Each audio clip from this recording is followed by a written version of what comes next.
ఈ మధ్యకాలంలో వచ్చే కేసెస్ ఏవి ఎక్కువగా వస్తుంటాయి, ఏవి ఎక్కువగా మీకు అవుతుంటాయి?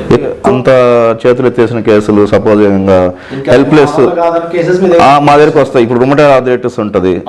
రుమటైడ్ ఆర్థరైటిస్ లో వాళ్ళు కార్టిజాన్ స్టెరాయిడ్స్ పెట్టుంటారు, ఇంకా వీక్ అయిపోయి కిడ్నీ ప్రాబ్లం వచ్చి వాళ్ళు వస్తారు రెఫరెన్స్ పెయిన్స్ తగ్గాలని చెప్పి. బ్యాక్ పెయిన్ లో lumbar spondylitis, disc prolapse, sciatica వాళ్ళు అట్లా నెంబర్ ఆఫ్ కేసెస్ వస్తాయి. సమస్యలకు 100% ట్రీట్మెంట్ గ్యారంటీ. 20 సంవత్సరాల ఎక్స్పీరియన్స్ కలిగిన అంతర్జాతీయ హోమియో వైద్యులు డాక్టర్ బెల్లంకొండ నాగేశ్వరరావు గారి ఆధ్వర్యంలో హోమియో ద్వారా 100% ట్రీట్మెంట్. For appointments 8121998560. మీ ఆరోగ్యం మా భరోసా. ఓం శ్రీమాత్రే నమః. నా పేరు మురళీధర శర్మ. నేను హైదరాబాద్ ఉప్పాలగూడలో ఉన్న మణికొండలో ఉన్నటువంటి గోల్డెన్ టెంపుల్ వద్ద నివాసం ఉంటుంటాను. గత వారం మనము వివాహం గురించిన ఒక ముఖ్యమైన అంశం గురించి తెలుసుకున్నాం. మన సనాతన ధర్మంలో, హిందూ సాంప్రదాయంలో వివాహానికి అత్యంత ప్రాధాన్యత ఉంది. ఆ వివాహానికి సంబంధించి ఏ గ్రహస్థితి ఏ విధంగా ఉంటుంది, ఉన్నప్పుడు వివాహం జరుగుతుంది, ఒకవేళ గ్రహస్థితి ఏదైనా తేడా ఉంటే వివాహాల్లో ఎలాంటి ఇబ్బందులు వస్తాయని తెలుసుకున్నాం. అయితే మన సాంప్రదాయంలో ఉన్నటువంటిది మరొకటి ప్రేమ వివాహం. ఈ ప్రేమ వివాహం అనేటువంటిది ఈరోజు కాదు, యుగ యుగాల నుంచి కూడా మనం శ్రీకృష్ణుడి చరిత్ర పరిశీలించినా కూడా, లేదా నలదమయంతుల చరిత్ర పరిశీలించినా కూడా మనకు ప్రేమ వివాహాలనే ఉన్నాయని తెలుస్తూ ఉంటుంది. అయితే ఈ మధ్యకాలంలో ఈ ప్రేమ వివాహాల్లో చాలా తేడాలు వచ్చేసి విపరీతంగా ప్రేమించడం అనేటువంటిది ఎంత ఎక్కువగా ఉంటుందో, విడిపోవటం అనేది కూడా, ఘర్షణ పడడం అనేది కూడా అంతే ఎక్కువగా ఉంటుంది. అందువల్ల ఈ విషయం మీద మనము జాతకరీత్యా అంటే జ్యోతిష భాగాన్ని ఉపయోగించుకొని ఈ సమస్యకి ఏమైనా, ఈ ప్రేమలో ఎవరైతే ఉన్నారో వాళ్ళు ఈ సమస్యలు నిజంగా ఉందా, వాళ్ళకి ఉంటే దానికి ఎలాంటి పరిష్కారం తెలుసుకోవాలి, దానివల్ల వాళ్ళ జీవితం సుఖంగా ఉంటుంది అనేటువంటి విషయాన్ని నేను ఈరోజు చెప్పే ప్రయత్నం చేస్తామంటే, జ్యోతిషం ద్వారా అంటే జాతక చక్రాన్ని పరిశీలించుకొని ఈ ప్రేమ వివాహంలో ఏమైనా ఆటంకాలు ఉన్నాయా, అసలు ప్రేమ వివాహం వరకు వెళ్తారా, ఒకవేళ వెళ్తే వివాహం జరుగుతుందా, జరిగితే అది నిలబడుతుందా, అలా నిలబడకుండా విడిపోయే పరిస్థితి వస్తే ఏదైనా పరిష్కారం చేసుకోవచ్చా అనేటువంటి విషయాలు చెప్పే ప్రయత్నం చేస్తాను. స్థూలంగా మీకు ఈ వీడియో వినటం ద్వారా ఏ రాశి వాళ్లకు ఎలా దీన్ని చూసుకోవాలి అనేది తెలుస్తుంది. ముఖ్యంగా మనము ఈ ప్రేమ వివాహాన్ని గురించి పరిశీలించాల్సి వచ్చినప్పుడు గ్రహాల కారకత్వాలు మనకు ముఖ్యంగా తెలియాలి. ప్రేమ వివాహంలో 4 గ్రహాలు అత్యంత ప్రాధాన్యతను కలిగి ఉంటాయి. శుక్రుడు, కుజుడు, ఈ ఇద్దరు కూడా ప్రేమకు సంబంధించినంత వరకు, ప్రేమ వివాహాలకు సంబంధించినంత వరకు అత్యంత ప్రధాన భూమికను చేస్తారు. వీళ్ళిద్దరూ కాక గురువు కూడా, ఎందుకంటే వివాహకారకుడు కాబట్టి ఆ గురువు యొక్క ప్రాధాన్యత కూడా ఈ ప్రేమ వివాహాల్లో ఉంటుంది. అలాగే చంద్రుడు మనఃకారకుడు. ఈ విధంగా ఈ 4 గ్రహాల యొక్క సమ్మేళనంతో, ఈ 4 గ్రహాల యొక్క సంయోగంతో మనము ఈ ప్రేమ వివాహాన్ని పరిశీలించుకోవాల్సి ఉంటుంది. అలాగే ప్రేమ వివాహాన్ని ప్రోత్సహించేటువంటి రాసుల్లో వృశ్చికము, మిథునము, మీనము, వృశ్చికము, మిథునము, మీనము అనేటువంటి ఈ 3 రాసులు కూడా ప్రాధాన్యతను కలిగి ఉంటాయి. ఇంకా లగ్నము నుంచి చూసినట్టయితే మనకు పంచమ, సప్తమ భావము, ఈ 2 కూడా అత్యంత ప్రాధాన్యత కలిగి ఉంటాయి. పంచమ భావము ప్రేమ వివాహాన్ని సూచిస్తుంది లేదా ప్రేమను సూచిస్తుంది. సప్తమ స్థానము వివాహాన్ని సూచిస్తుంది. అలాగే 11వ స్థానం కూడా, ఏకాదశ స్థానం కూడా ఈ ప్రేమ వివాహాల్లో ప్రాధాన్యత కలిగి ఉంటుంది. ఇంకా ఇది కాక గ్రహ ఉచ్చ నీచ స్థితులు, అలాగే గ్రహాల యొక్క దృష్టులు కూడా చాలా ప్రధానమైనటువంటి పాత్రను కలిగి ఉంటాయి. గ్రహాల దృష్టులు నేను గత వీడియోలో కూడా చెప్పాను, మరొకసారి చెప్పే ప్రయత్నం చేస్తాను. ప్రతి గ్రహం కూడా తను ఉన్నటువంటి ఇంటి నుంచి 7వ ఇంటిని చూస్తూ ఉంటుంది. అంటే ఉదాహరణకు కుజుడు ఉన్నాడు, కుజుడు తన ఉన్నటువంటి ఆ ఇంటి నుంచి 7వ ఇంటిని చూస్తూ ఉంటాడు. ఆ 7వ ఇంటిని మాత్రమే కాకుండా కుజుడు 4, 8వ ఇంటిని కూడా చూస్తాడు. ప్రతి గ్రహము 7వ ఇంటిని చూస్తుంది. ప్రత్యేకించి కుజుడు 7వ ఇంటికి మాత్రమే, సప్తమ స్థానానికి మాత్రమే కాకుండా 4వ ఇంటికి, 8వ ఇంటికి కూడా తన కుజ దృష్టి కలిగి ఉంటాడు. అలాగే శనిని తీసుకున్నట్టయితే సప్తమ స్థానంతో పాటు 3వ ఇంటికి 10వ ఇంటికి కూడా ఈ గ్రహ దృష్టి, శని యొక్క దృష్టి ఉంటుంది. అంటే ఈ గ్రహము 3 స్థానాలను చూస్తూ ఉంటుంది అనమాట. సాధారణంగా అన్ని గ్రహాలు ఒకే ఒక స్థానాన్ని చూస్తే కుజుడు 3 స్థానాలను చూస్తాడు, శని 3 స్థానాలను చూస్తాడు, అలాగే గురువు కూడా 3 స్థానాలను చూస్తాడు. గురువు 5, 9 స్థానాలను కూడా చూస్తాడు. ఈ విధంగా మనకు గ్రహాల యొక్క దృష్టులు కూడా ప్రాధాన్యత వహిస్తాయి. ఇక ప్రేమ వివాహానికి సంబంధించినంత వరకు ఇందాకే చెప్పాను నేను, జాతకంలో 5వ స్థానం 5వ భావం అంటే లగ్నము నుంచి 5వ స్థానం, ఉదాహరణకు మేష లగ్నం అనుకుంటే మీది, అంటే మనం ఉదాహరణగా తీసుకొని పరిశీలిస్తున్నాం. మేష లగ్నం అనుకుంటే 5వ స్థానం మేషం, వృషభం, మిథునం, కర్కాటకం, సింహలగ్నం, సింహరాశి. ఆ సింహరాశి అనేటువంటి 5వ భావం, 5వ భావం. అక్కడ ఏ గ్రహాలు ఉన్నాయి, ఏ గ్రహాల యొక్క కలయిక ఉంది, ఏ గ్రహాలకు ఆ స్థానం యొక్క దృష్టి ఉంది, ఇలాంటిని తప్పకుండా పరిశీలించాలి. 5వ భావాన్ని, 5వ భావం ప్రేమను చూపిస్తే 7వ భావం 7వ భావం వివాహాన్ని సూచిస్తుంది. ఇక ఈ 2 అంటే 5, 7 ఈ 2 ఇంటికి సంబంధించిన గ్రహాలు ఒకదానితో ఒకటి పరివర్తన చెందినా కానీ, అంటే 5వ ఇంట్లో ఉండవలసినటువంటి 5వ ఇంటి యొక్క అధిపతి 7వ ఇంట్లో ఉండటము, 7వ ఇంటి యొక్క అధిపతి 5వ ఇంట్లో ఉండటము, లేదా ఈ 2 గ్రహాలు ఒకరినొకరు చూసుకుంటూ ఉండటము, ఇలాంటివి జరిగినా కూడా ప్రేమ వివాహానికి ఎక్కువగా అవకాశం ఉంటుంది. ఇంకా నేను ఇందాకే చెప్పాను శుక్రుడు అత్యంత ప్రాధాన్యత కలిగినటువంటి గ్రహము అని చెప్పి. అయితే ఈ శుక్రుడు కనుక వక్రస్థితిలో ఉంటే, మనకు తెలుసు కొన్ని గ్రహాలు వక్రస్థితిలో ప్రయాణం, సహజంగా రాహుకేతువులు వక్రస్థితిని కలిగి ఉంటారు. అవి కాకుండా మిగిలిన గ్రహాలు, రవిని మినహాయించి మిగిలిన గ్రహాలు వక్రస్థితిని కూడా కలిగి ఉంటాయి. ఇలా వక్రస్థితిని కలిగి ఉంటే, శుక్రుడు ప్రత్యేకించి వక్రస్థితిని కలిగి ఉంటే ఆ ప్రేమ వివాహము జరిగే అవకాశం ఉండదు. ఇక కుజుడు యొక్క ప్రాధాన్యత చెప్పాను. శుక్రుడు కుజుడు వీళ్ళిద్దరు కనుక కలిసి ఉంటే, శుక్రుడు బలమైనటువంటి ప్రేమకు కారకుడైతే కుజుడు బలమైనటువంటి కోరికకు కారకుడు. ఈ విధంగా ఈ 2 గ్రహాలు ఎక్కడ కలిసి ఉన్నా కూడా, అంటే 5వ భావంతో సంబంధం లేదు, 7వ భావంతో సంబంధం లేదు, ఎక్కడైనా కానీ కుజ శుక్రులు కలిసి ఉంటే కనుక వాళ్ళలో ప్రేమ అనేటువంటిది పుట్టే అవకాశం ఉంటుంది. అది ముందుకు వెళ్తుందా లేదా అనేటువంటిది మిగతా గ్రహాల యొక్క స్థితి మీద ఆధారపడుతుంది. అయితే శుక్ర కుజులు కలిసి ఉంటే తప్పకుండా ఇది ప్రేమకు ఆస్కారాన్ని కల్పిస్తుంది. లవ్ అని అంటుంటారు కదా, ఈ మధ్య ఎక్కడ చూసినా కానీ ఈ పదమే వింటున్నాం. సినిమాల్లో చూసినా, లేకపోతే మనం యూట్యూబ్లో చూసినా, లేకపోతే ఎలాంటి సామాజిక మాధ్యమాల్లో చూసినా కూడా ఈ సబ్జెక్టే వింటున్నాం. కాబట్టి ఈ 2 గ్రహాలు కనుక కలిసి ఉంటే కనుక జాతకంలో తప్పకుండా ఆ జాతకుడు లేదా జాతకురాలు ప్రేమ వైపు వెళ్ళే అవకాశం ఉంటుంది. అలాగా ఈ కుజుడు శుక్రుని మీద దృష్టిని కలిగి ఉంటే, చెప్పాను కుజునికి 3 విధాలుగా దృష్టి ఉంటుందని, 4, 7, 8 స్థానాలు. కుజుడు గనక శుక్రుడిని 4వ స్థానంలో కానీ లేదా 7వ స్థానంలో కానీ చూస్తూ ఉంటే ప్రేమ వివాహం జరిగే అవకాశం ఎక్కువగా ఉంటుంది. ఇంతకుముందు చెప్పాను కుజుడు శుక్రుడు కలిసి ఉంటే అవకాశం ఉంది అని. లేదు వీళ్ళిద్దరూ కలిసి లేరు కానీ దృష్టిని కలిగి ఉన్నాడు, కుజ దృష్టి శుక్రుడి మీద ఉంది, 4వ స్థానం నుంచి కానీ 7వ స్థానం కానీ. అలా కాకుండా 8వ స్థానాన్ని కనుక చూస్తూ ఉంటే అప్పుడు కూడా ప్రేమకు అవకాశం ఉంటుంది. కానీ ఆ ప్రేమ వివాహము జరిగే అవకాశము లేదా జరిగినా కూడా అది నిలబడే అవకాశము ఉండదన్నమాట. అంటే కుజ దృష్టి 4వ స్థానంలో ఉన్న శుక్రుడిపై కానీ లేదా 7వ స్థానంలో శుక్రుడు ఉంటే అక్కడ కానీ ఉంటే ఎటువంటి ఇబ్బంది ఉండదు, ప్రేమ వివాహం ముందుకు వెళ్ళే అవకాశం ఉంటుంది. అలాగా 8వ స్థానం వైపు కనుక దృష్టి ఉంటే, అంటే శుక్రుడు 8వ ఇంట ఉండి కుజుడు ఆ స్థానాన్ని చూస్తూ ఉంటే కనుక అప్పుడు ఈ వివాహం విడిపోయే అవకాశం ఉంటుంది. ఇంకా ఇదే కాకుండా మనము ఇప్పుడు లగ్నం గురించి చూసాం.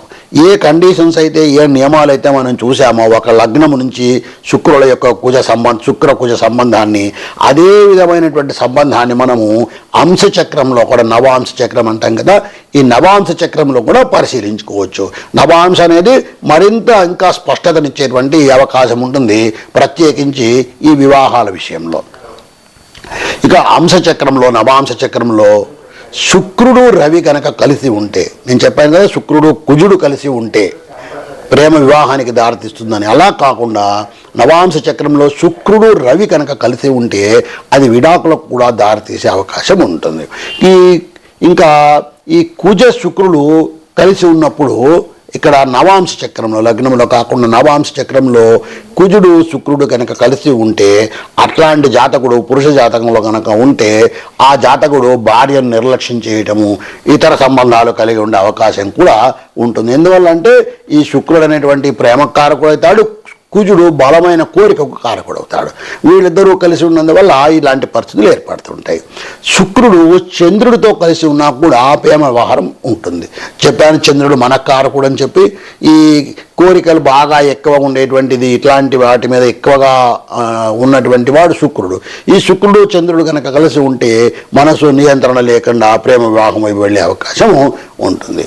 ఇలాంటి పరిస్థితి 11వ భావంలో కూడా వీళ్ళిద్దరూ కలిసి ఉంటే, 5వ స్థానంలో అయినా 11వ స్థానంలో అయినా శుక్రుడు చంద్రుడు వీళ్ళిద్దరు కలిసి ఉన్నా కూడా ప్రేమ వివాహం వైపు వెళ్ళే అవకాశం చాలా ఎక్కువగా ఉంటుంది. ముఖ్యంగా ఈ ఏకాదశ భావం అంటే 11వ భావం చెప్పాను కదా, రాశులను మనం పరిశీలిస్తున్నప్పుడు 5, 7, 11 స్థానాలను తప్పకుండా చూసుకోవాలని. 5వ స్థానం ప్రేమను సూచిస్తుంది, 7వ స్థానం వివాహం చూపిస్తుంది, 11వ స్థానము ఆ వ్యక్తి యొక్క పరిచయాలను గురించి తెలుపుతుంది మనకు. అంటే ఎలాంటి పరిచయాలు కలిగి ఉంటాడు ఆ వ్యక్తి, ఆ జాతకుడు లేదా జాతకురాలు. ఆ 11వ స్థానంలో పాపగ్రహాలు ఉండడము, లేదా 11వ స్థానంలో నీచ స్థితిని పొందిన గ్రహాలు ఉండడము, లేదా పాపగ్రహాల యొక్క దృష్టి ఉండడము, ఇలాంటివన్నీ జరిగినప్పుడు ఈ వివాహ విషయంలో కూడా చాలా ఇబ్బందులు వచ్చే అవకాశం ఉంటుంది. ముఖ్యంగా ఈ 11వ ఇంట శుక్రుడు చంద్రుడు కనుక కలిసి ఉంటే వాళ్ళిద్దరు స్నేహితులుగా ఉండి తర్వాత వివాహానికి దారితీసే అవకాశం ఉంటుంది. 11వ ఇంట్లో శుక్రుడు చంద్రుడు కనుక కలిసి ఉన్నట్టయితే అలాంటి అవకాశము ఆ జాతకులకు ఉంటుంది. అలాగే జాతక చక్రంలో చంద్రుడి నుంచి 5, 7 భావాలలో శుక్రుడు ఉన్నా కూడా మనకు ప్రేమ వివాహానికి అవకాశం ఉంటుంది. ఇందాక చెప్పాను లగ్నము నుంచి 5, 7 స్థానాలని. లగ్నము నుంచే కాకుండా చంద్రుడి నుంచి కూడా ఇలాంటి పరిస్థితే ఉంటుంది. చంద్రుడి నుంచి 5వ స్థానంలో కానీ 7వ స్థానంలో కానీ శుక్రుడు ఉన్నట్టయితే అది ప్రేమ వివాహానికి దారితీసే అవకాశం ఉంది. అయితే ఇవన్నీ ఉన్నా కూడా ఇతర గ్రహాల యొక్క దృష్టి కూడా చాలా ముఖ్యం. అందుకే నేను చెప్పాను ఇతర గ్రహాల యొక్క దృష్టిని మనం జాగ్రత్తగా చూసుకోవాలి. కేవలము శుక్రుడు కుజుడు కలిసి ఉన్నారు లేదా శుక్రుడు చంద్రుడు కలిసి ఉన్నారు కాబట్టి నాకు వివాహం అయిపోతుంది, నేను ప్రేమ వివాహం తీసుకుంటాను, దానివల్ల నేను సుఖంగా ఉంటాను అట్లానే అనుకోవడానికి వీల్లేదు. ఇతర గ్రహాల యొక్క దృష్టి ఎలా ఉందో కూడా మనం ఒకసారి జాగ్రత్తగా కనీసం స్థూలంగా పరిశీలించుకోవాలి. ఏదైనా ప్రత్యేకించి ఇబ్బందులు వచ్చినప్పుడు మనం ఎట్లయితే ఆరోగ్యం బాగలేకపోతే డాక్టర్ దగ్గరికి వెళ్తామో, డాక్టర్ దగ్గరికి వెళ్ళడానికన్నా ముందుగా మనం ఫస్ట్ ఇంట్లోనే ఒకసారి టెంపరేచర్ చూసుకొని ఇలా చూసుకుంటామో, అదేవిధంగా ఇలాంటి ప్రేమ వివాహాల్లో కానీ సాధారణ వివాహాల్లో కానీ ఏదైనా ఇబ్బందులు వస్తే కనీసం ముందుగా ఒక్కసారి జాతకం తీసుకొని చూసుకొని ఏంటి నా గ్రహస్థితి ఏంటి, ఎలా ఉంది, నా 5వ స్థానం ఎలా ఉంది, 7వ స్థానం ఎలా ఉంది, ఏకాదశ స్థానం ఎలా ఉంది అనేటువంటిది చూసుకుంటే ఒక అవగాహన వస్తుంది. సరైనటువంటి అవగాహన వచ్చి దానికి సరైన పరిష్కారం చేసుకోగలిగితే మంచిది. లేకపోతే ఎవరైనటువంటి సరైన జ్యోతిష్కులను కూడా సంప్రదించి కూడా సరైనటువంటి పరిష్కారాలు తీసుకునే అవకాశం ఉంటుంది.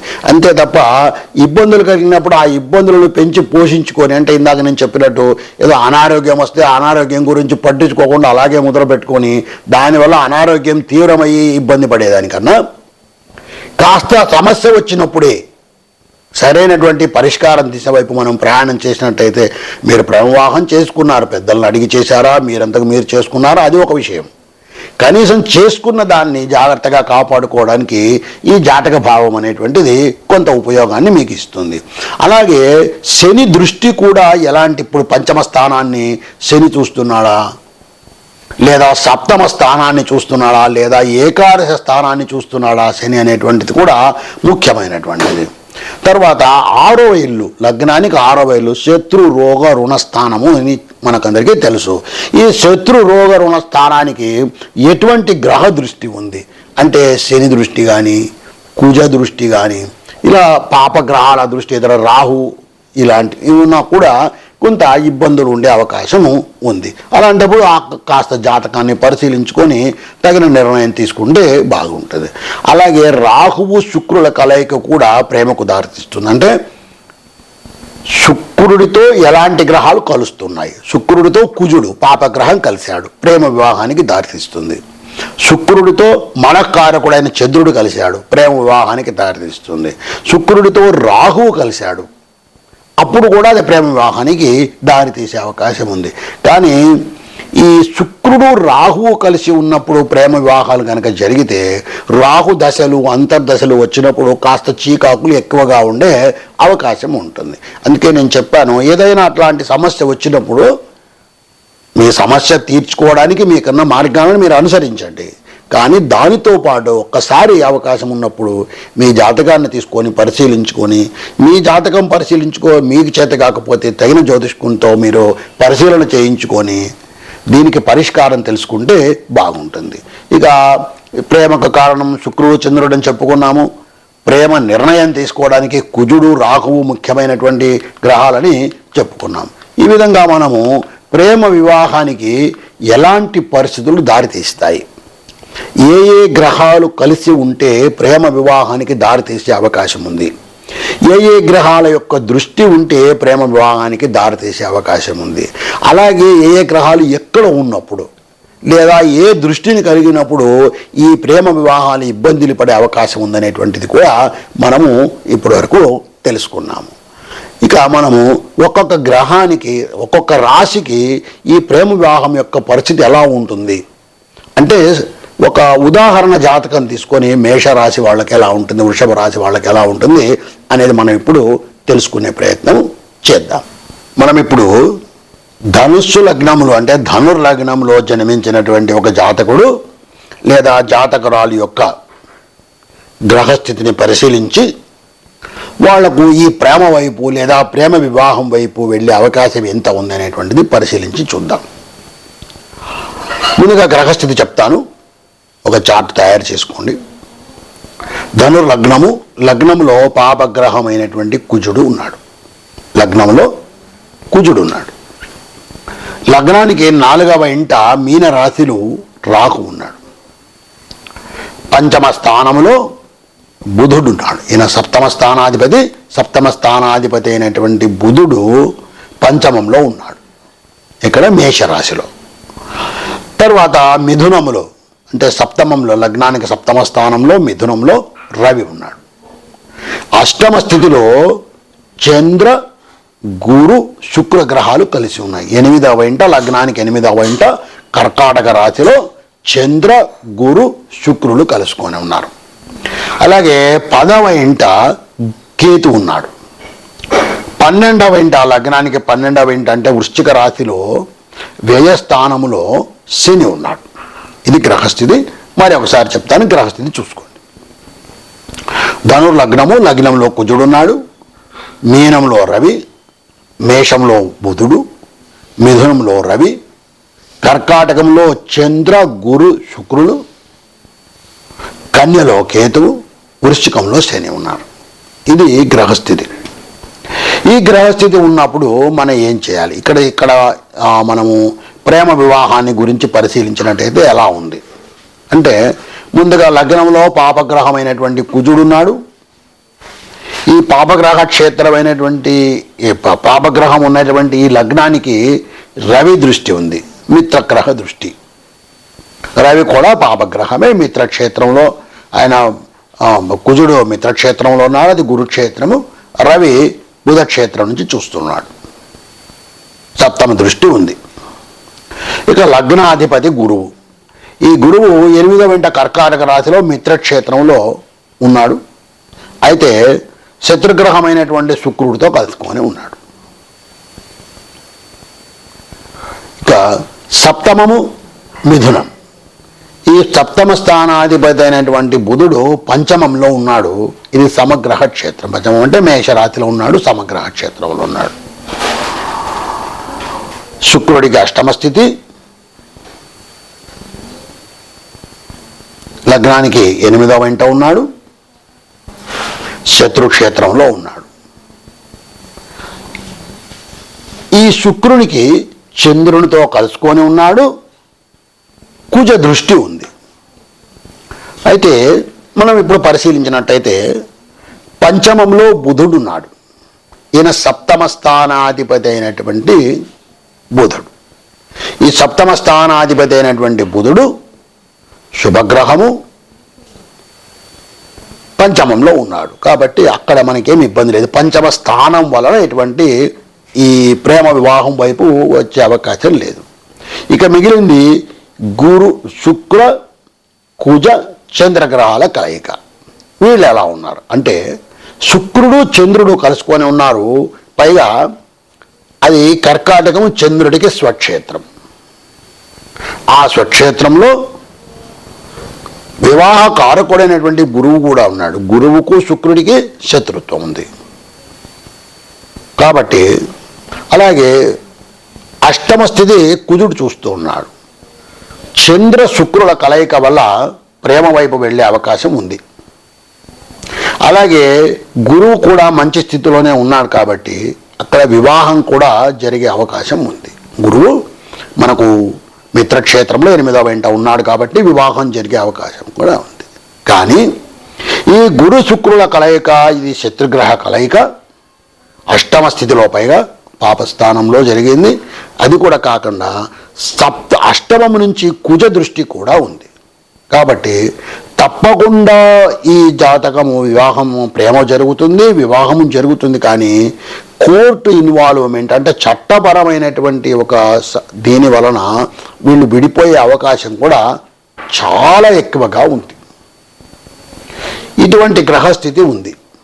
మరి నిజంగా ఇటువంటి గ్రహస్థితి ఉన్నప్పుడు ఏం చేయాలి? చాలా కఠినమైనటువంటి ప్రశ్న. అసలు ప్రేమ వివాహం వైపు వెళ్లకుండా ఉందామా అంటే అలాంటి అవకాశం కనబడడం లేదు. వివాహం జరిగే తీరుతుంది, ప్రేమ వివాహమే జరుగుతుంది. మరి ప్రేమ వివాహమే జరిగినప్పుడు ఆ వివాహం గొడవల వల్ల కూడా వెళ్ళి విడిపోయే అవకాశం కూడా ఉంది. మరి ఏం చేయాలి అంటే తప్పకుండా ఇక్కడ మనము శుక్రుడికి కుజుడికి పరిష్కారం చేసుకుని తీరాలి. అష్టమము నుంచి కుజ దృష్టి ఉంది. గురువుని చూస్తున్నాడు, శుక్రుని చూస్తున్నాడు, చంద్రుడిని చూస్తున్నాడు. వివాహ కారకుణ్ణి, కళత్రకారకుని, మనఃకారకుణ్ణి ముగ్గురిని కూడా పాపగ్రహం చూస్తోంది. కాబట్టి ఈ ముగ్గురిని బాగా ప్రభావం చేసే అవకాశం ఎక్కువగా ఉంది. మరి ఎలా ఇప్పుడు దీనికి పరిష్కారం అంటే ఇది కొంత చిన్న పరిష్కారాలతో తీరేటువంటి అవకాశం కనబడడం లేదు. కొంచెం బలమైన పరిష్కారమే చేసుకోవలసి వచ్చేటట్టుగా అనిపిస్తోంది. ఎందుకంటే అది విడాకుల ద్వారా వెళ్ళే అవకాశం ఎక్కువగా కనబడుతోంది. వ్యయస్థానంలో శని కూడా ఉన్నాడు కుజక్షేత్రంలో. అందువల్ల విడాకులకు వెళ్ళే అవకాశం చాలా ఎక్కువగా ఉంది. కాబట్టి మరి తప్పకుండా ఈ జాతకాన్ని ఒక అనుభవజ్ఞులైనటువంటి జ్యోతిష్కునితో పరిశీలించుకొని తగిన విధంగా కుజ గురు శుక్ర శని గ్రహానికి కూడా పరిష్కారం చేసుకోవాలి. దానికన్నా ముందు ప్రతిరోజు తప్పకుండా సంకటహర గణేశ స్తోత్రం చదువుకోవాలి.